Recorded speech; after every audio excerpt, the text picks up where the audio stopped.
Qədirxum bayramı münasibəti ilə hamımızı təbrik edirəm. Bilirsiniz ki, sabah Qədirxumdur.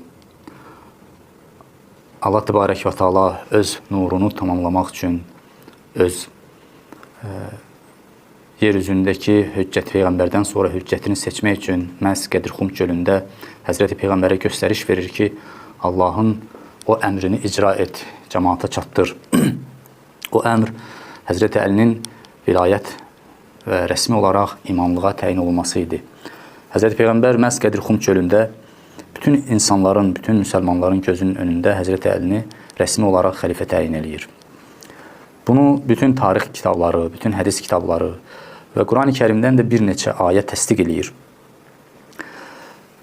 Bilirsiniz ki, rəhbərlik məsələsi çox önəmli məsələdir. Allah Təbarək və Teala həmişə kitab göndərəndə, qanun göndərəndə onun icraçılarını məhz özü tərəfindən təyin edib.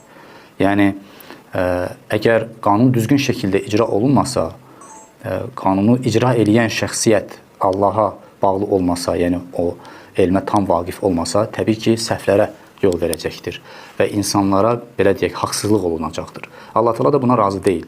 Allah Teala istəyir ki, tam mükəmməl şəkildə insanlara düzgün şəkildə din anladılsın, Qurani Kərim izah edilsin.